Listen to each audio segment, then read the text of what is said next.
ఓం శ్రీ సాయిరామ్. శ్రీమద్ భగవద్గీత 2వ అధ్యాయంలోని 60వ శ్లోకం గురించి ఈరోజు తీసుకుందాం. సాయిరామ్. భగవానుడు ఇంతకు ముందు శ్లోకంలో మోక్షప్రాప్తికి చిత్తమునగా విషయ వాసన కూడా తొలగాలని, ఆ వాసన తొలగొట్టుకు ఏం చేయాలంటే పరమాత్మను దర్శించుటయ్యే చెప్పారు. అనగా ఆత్మతత్వ చింతనాదుల ద్వారా దృశ్యం యొక్క మిథ్యాత్వమును, ఆత్మ యొక్క సత్యత్వమును ప్రత్యక్షముగా అనుభూతమనర్చుకోవాలన్నారు. ఈ శ్లోకంలో ఆత్మదర్శనం కొరకు ప్రయత్నం సెలుపుతున్నాను, కొందరికి అది ఎందుకు సిద్ధించడం లేదో కారణం తెలుపుతున్నారు.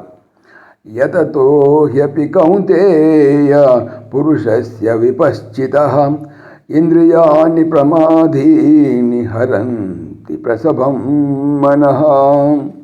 కౌంతేయ, ఓ అర్జున, యతతః అపి, ఆత్మావలోకము కొరకు ప్రయత్నం చేయుచున్నవాడైనను, విపశ్చితః, విద్వాంసుడైన అంటే శాస్త్రజ్ఞానము గల, పురుషస్య, పురుషుని యొక్క, మనః, మనస్సును, ప్రమాదీని, శోభము కలుగు చేయుచున్నట్టి, ఇంద్రియాణి, ఇంద్రియములు, ప్రసభం, బలాత్కారముగా, హరంతి, లాగుతున్నవి కదా. తాత్పర్యం ఏమంటే, ఓ అర్జున, ఇంద్రియములు మహాశక్తివంతమైనవి. ఎందుకంటే ఆత్మావలోకము కొరకు ప్రయత్నిస్తున్నటువంటి విద్వాంసులకు మనుషుని యొక్క మనసును కూడా అవి బలాత్కారముగా అనగా విషయములపై కూడా లాక్కొని పోతున్నాయి. అంటే ఈ శ్లోకంలో ఇంద్రియములు ఎంత బలవత్తరములైనవో ఇక్కడ నిరూపింపబడుతుందన్నమాట. జై సాయిరామ్. ఓం దేవకీ నందనాయ విద్మహే వాసుదేవాయ ధీమహి తన్నః కృష్ణ ప్రచోదయాత్.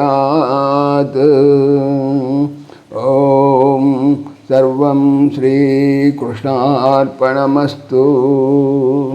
జై శ్రీకృష్ణ. జై జై శ్రీకృష్ణ. ఆత్మీయులకు మనవి, శ్రీకృష్ణ పరమాత్మ ఈ ఛానల్తో పాటుగా అనంత మహిమల శ్రీ సత్యసాయి అనేటువంటి మరొక యూట్యూబ్ ఛానల్ చేయిస్తున్నారు. దీనికి సంబంధించిన లింకు డిస్క్రిప్షన్లో చూడవచ్చు. జై శ్రీకృష్ణ. జై జై శ్రీకృష్ణ.